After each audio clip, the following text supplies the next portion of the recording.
mediodía y 15 y 16. Campanero. No, para que controles. Seguir, no, vamos a parar hasta al y cuarto, paramos un momentito y tenemos para que no se desmaye. Bueno, entonces vean, simplemente estoy pasando el texto, intentando explicar un poco para que tengan por lo menos alguna resonancia del texto. El texto propiamente es mucho más rico, van a tener acceso a él, entonces no se preocupen demasiado si no pueden anotar todo. Estará esta tarde bien la nube, así que no se preocupen por ello. Lo que intento es pasarles las ideas generadoras. Después de eso ustedes van a darle vueltas y trabajar porque van a tener el texto. Entonces tienen que volver a leer. Y directamente el autor, yo simplemente intento presentar este trabajo de André Fossi. El segundo punto, segundo elemento, hemos visto de ese dispositivo. Hasta ahora hemos visto explicado el primer tiempo. El segundo momento, tiempo de ese dispositivo misional o pastoral es el anuncio explícito del Evangelio, que sería el desvelamiento o el descubrimiento, el desvelamiento de las figuras. Se trata de ese anuncio explícito y decíamos que debe entrar e injertarse en la línea de la humanización en nombre del Evangelio o de esa humanización evangélica. Entonces el anuncio del Evangelio es el desvelamiento de lo que ya nos ha sido dado secretamente a la existencia y que es figurado por el amor. Que es figurado por el amor. Y el anuncio del Evangelio se va a desvelar el misterio del amor de Dios entregado y manifestado en Jesús. Y les decía, como resumen, que la fe es el reconocimiento, es de hecho, ¿no?, el reconocimiento de una gracia que nos ha sido ya ofrecida. Esa es la fe. Reconocemos esa gracia que nos ha sido ya dada, ofrecida.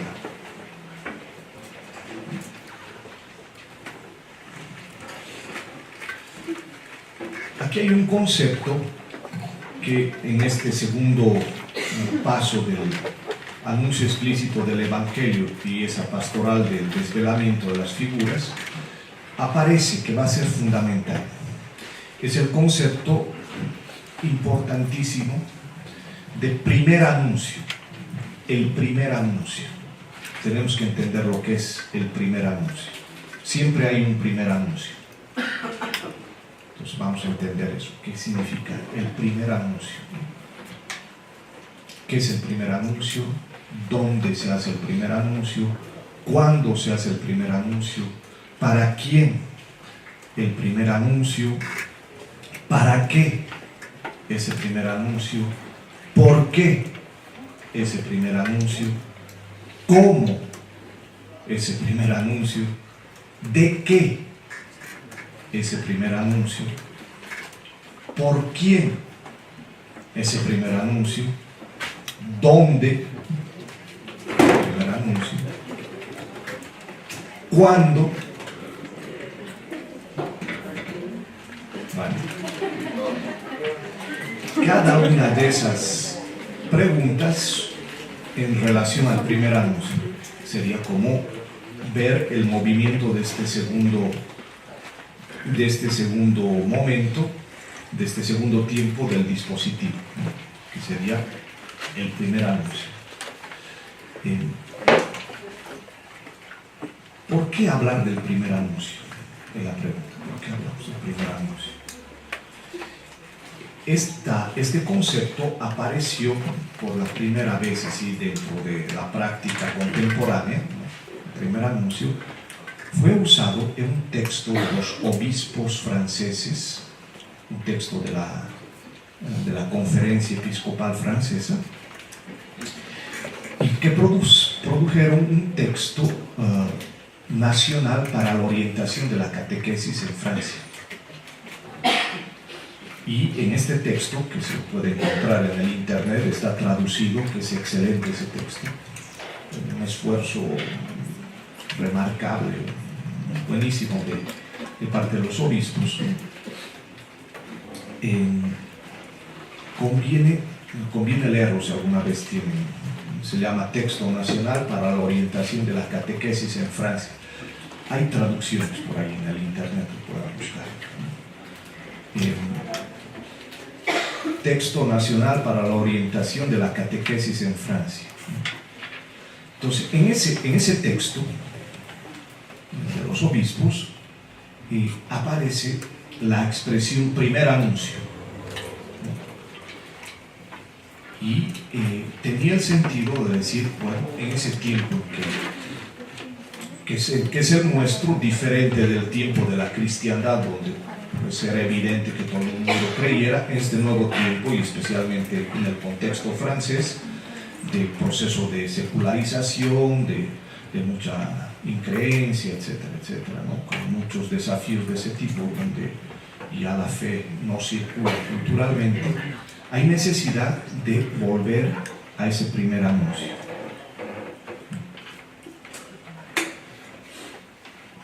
Y alguien recordaba ayer, o antes de ayer, que la fe viene de la escucha, ¿no? La fe viene por lo oído, aquello que aparece en Romanos 10:17, ¿no? La fe viene por la proclamación, porque se proclama. La fe viene por ahí. Aunque nosotros no es diferente de decir que hemos transmitido la fe, ¿verdad? Viene por la proclamación, porque la fe es un acto personal de cada uno en respuesta de algo que ha escuchado, ¿no? De parte de Dios. Entonces se necesita considerar ese anuncio de la buena noticia del Evangelio desde el inicio. Entonces, un primer anuncio, que podríamos preguntarnos, un anuncio que siempre primero, un anuncio siempre primero, siempre al inicio. Y ahí hay que pensar lo siguiente: ese primer anuncio nunca, contemporáneamente y desde siempre, ese primer anuncio del Evangelio nunca se hace sobre un terreno virgen, sobre un terreno totalmente sin rastro de nada. No existe. Ese primer anuncio, el primer anuncio, nunca se hace en un terreno virgen. ¿Por qué? Porque el anuncio, ese primer anuncio, pensemos en el primer anuncio,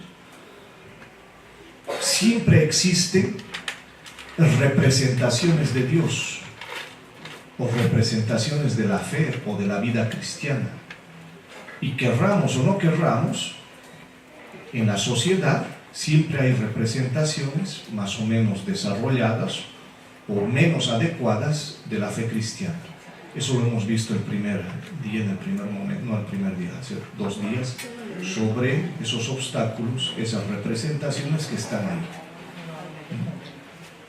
Y esas representaciones pues están presentes en la cabeza, en el espíritu de las personas, y pueden ser, hemos visto, psicológicamente poco equilibradas, a veces erróneas, a veces mal articuladas, o muchas veces culturalmente sin significación ninguna.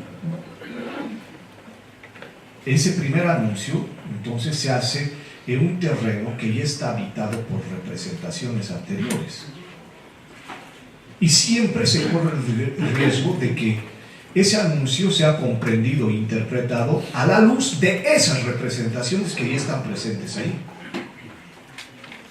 Y eso significa muy frecuentemente que ese primer anuncio tendrá que estar acompañado de un trabajo de cuestionamiento y de transformación de las representaciones anteriores.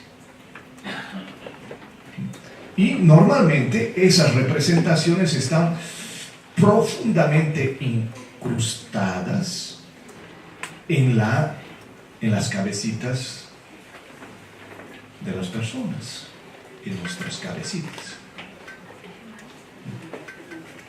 Y por eso precisamente cuando tratamos de cambiarlas, podemos entrar en un momento de inestabilidad, de inseguridad, de serios cuestionamientos. Es decir, por favor, no quiera moverme el piso, no me jale el tapete, no me jale el...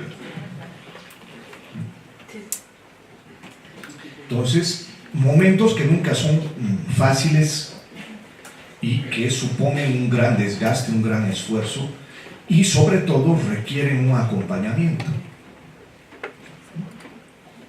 Para decirlo de otra manera, el anuncio de la fe, el Evangelio, supondrá muchas veces, la mayor parte de las veces, involucrarse en un trabajo de aprendizaje y también de desaprendizaje de las representaciones anteriores. Tenemos que desaprender, tenemos que desandar los caminos. Entonces, vean, ese primer anuncio nunca piensen, nunca es sobre una tabula rasa, nunca sobre un terreno totalmente virgen. Ese es un presupuesto que tenemos que tener en cuenta.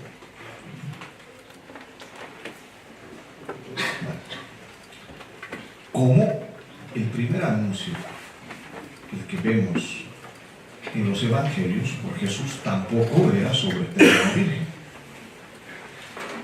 ¿No es verdad? Porque ellos tenían sus representaciones, sus figuras de Dios, sus representaciones religiosas, etc. Claro, era sobre ese terreno que se hacía el primer anuncio. Pero no salgamos de la ilusión que, aunque vayamos a donde vayamos, siempre tendrán las personas representaciones.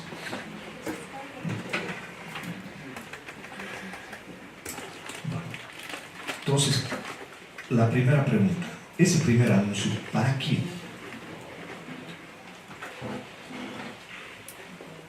Ese primer anuncio está destinado a los que no tienen fe, ciertamente, aquellos que se han alejado de la fe, o inclusive aquellos que están en una situación de duda, de perplejidad, de incertidumbre,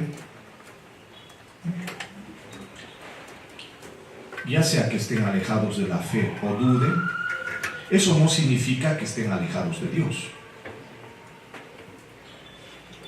Tenemos que hacer esa distinción importante, ¿no?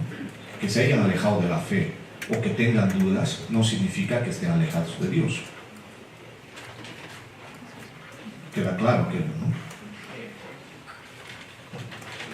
Entonces, personas que son en muchos casos nuestros familiares o amigos, conocidos muchas veces, personas que se han distanciado de la fe, han tomado una distancia, ¿no? Curiosamente pueden estar en sintonía con las bienaventuranzas del Evangelio. Y por eso mismo pueden vivir ellos, esas personas que se han alejado de la fe, pueden vivir, curiosamente, en la dinámica del reino de Dios. Y eso también se da en el caso de aquel que toma la distancia de la fe, un distanciamiento muchas veces prudencial, que a veces es equivalente a un tiempo necesario para la maduración espiritual. Un distanciamiento, prefiero apartarme un poco y veré más adelante, ¿no? Ha sido el tiempo necesario para una maduración espiritual para llegar al encuentro con Dios o al reencuentro con Dios, ¿no? Bueno, yo quisiera hacer varias cosas, pero es por falta de tiempo que simplemente no puedo hacer. Se me han ocurrido muchísimas cosas mientras hablaba, pero lo fundamental quizás es que yo haga una confesión de fe. Es la primera cosa. Yo creo verdaderamente en la misión de la iglesia y no abro mano un centímetro, nada, de la actualidad y la vigencia de la misión de la iglesia, y tenemos necesidad, por eso estamos aquí. Segundo, convicción. Creo que todos los que estamos aquí, yo me siento así personalmente, estamos con un sentir con la iglesia. Si estamos aquí es por la iglesia, porque la amamos, la queremos cuidar y la queremos renovar. Es por eso que estamos aquí. La queremos cuidar, porque es nuestra madre. Tercera convicción. Sentimos que nuestra madre, es decir, nosotros mismos, tenemos heridas y que queremos curarlas. Por eso nos preocupamos. Por lo tanto, la intencionalidad nuestra, de todos, me parece, yo lo entiendo así, es buscar los caminos necesarios para poder hacer de la iglesia una figura evangélica en sí misma. Que la iglesia nuevamente irradie, sea capaz de irradiar el evangelio. Yo creo que ya ha comenzado a brotar algo, ¿no? Y los últimos años hemos visto que es posible, ¿no? Y es posible ver que hay adhesiones nuevas ante la iglesia que aparece con una figura evangélica renovada. Claro, hay muchos que estaban alejados y comienzan a volver o a interesarse, etc. Por lo tanto, el esfuerzo que estamos haciendo por la pregunta ¿qué espiritualidad para la misión? Es todo lo que hemos venido haciendo estos días. Y la respuesta, yo creo, que hemos encontrado diciendo espiritualidad para la misión es el evangelio. Simplemente. ¿Cómo se resume ese evangelio? Y ahí podemos encontrar una serie de palabras, ¿no? Y parece ser que el evangelio se conjuga con la discreción. La fuerza del anuncio, curiosamente, está en su modo, en la discreción con que hagamos ese anuncio del evangelio. No porque hablemos más fuerte, vamos a anunciar mejor. Entonces la pregunta es cómo anunciar mejor. No si anunciamos más alto, no si anunciamos más fuerte, sino cómo anunciamos mejor. ¿Se dan cuenta? Ese es el desafío, me parece. Y de eso no abrimos mal. Porque a veces el anuncio con fuerza y desmedido, indiscreto, no puede ser o no podría ser el mejor. Tal vez no sea el mejor. Entonces yo creo que hay una intuición que yo quisiera remarcar. Es una intuición personal, discutible por supuesto, pero me parece que se deduce del evangelio. Simplemente es la visitación que tenemos del evangelio en oración y cómo nosotros vivimos aquello. Y eso no supone oponerse simplemente. Y el criterio primero que hemos estado teniendo es decir, la paciencia para las cosas. Todo lo que nosotros podamos imaginar y desear para la iglesia y su transformación y su renovación, ¿no? Es una renovación eclesial que se necesita profundamente. Lo hemos de hacer a los ritmos necesarios que sean los más convenientes, a los ritmos,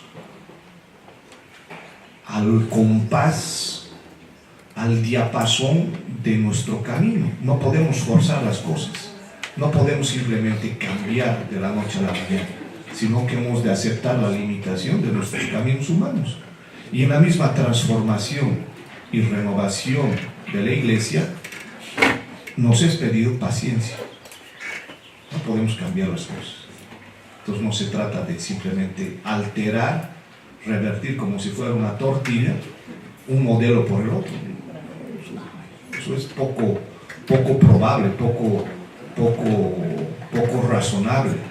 Pero no podemos perder de vista aquellos elementos de un nuevo modelo o de una nueva propuesta que podrían ayudar. Y vamos aceptando, incorporando elementos en la paciencia de los días. En la paciencia de los días. Y yo concluyo, por el tiempo, con una imagen en este sentido de la paciencia, que es un pedido de esperanza sobre todo, ¿no? Para que no aceleremos las cosas y que vayamos a los ritmos necesarios. En el libro de Nikos Kazantzakis, ¿cómo se llama aquel? Bueno, después les digo el título. Hay una imagen de un hombre que caminaba por la playa y encuentra un capullo, nada, ¿no? Y ve que pues era una larva y se preocupa tanto que comprende lo que es y comienza a darle calor, calentarla, ¿no? De modo que acelera el proceso de metamorfosis del capullo en la larva, y el capullo se abre antes de tiempo, pero el ser que sale de ese capullo no es esa bella mariposa que eleva su vuelo, sino un ser deforme. ¿Por qué? Porque ha acelerado el proceso que necesitaba, ¿no? Es la paciencia necesaria. Entonces esa imagen a mí me marca mucho. Entonces, para todo esto yo creo que entramos en ese camino de la paciencia, para no quemar, no sacar cosas que pues no son las mejores. Entonces el tiempo nos ayuda. Entonces, el consejo del Padre Teco, no se desespere, yo creo que es prudente. Y los complementos van a venir. Y todo esto, lo que ha dicho Marina hace un momentito, es decir, todo esto no significa oponerse a lo que ha habido antes, sino simplemente el reconocimiento que necesitamos cambios. Documentos, incluso hay una biblioteca de misionología, de la espiritualidad misionera aquí, del padre, yo ya les he señalado, magníficos textos de izquierda, Bife, que tienen todas las referencias que puedan encontrar, completísimas. Entonces no se angustien, no se desesperen, y el camino de regreso de aquí a un mes yo creo que será muy productivo, porque la actitud del compromiso con la iglesia y de colaborar, pues la vemos, que nosotros no depende de nosotros, que la semilla crece porque el Señor trabaja y no depende de nosotros. Por lo tanto, nosotros contribuimos en la medida de lo que podemos. Por lo tanto, nuestro trabajo es apenas llegar al umbral de la puerta. Lo demás va a venir por añadidura. Entonces yo les agradezco su paciencia. Continúen con esa paciencia para los próximos profesores. Se enriquezcan más, y de verdad yo les pido que recen por mi propia conversión pastoral, mi propia conversión misionera, y que el Señor me acompañe en mis caminos.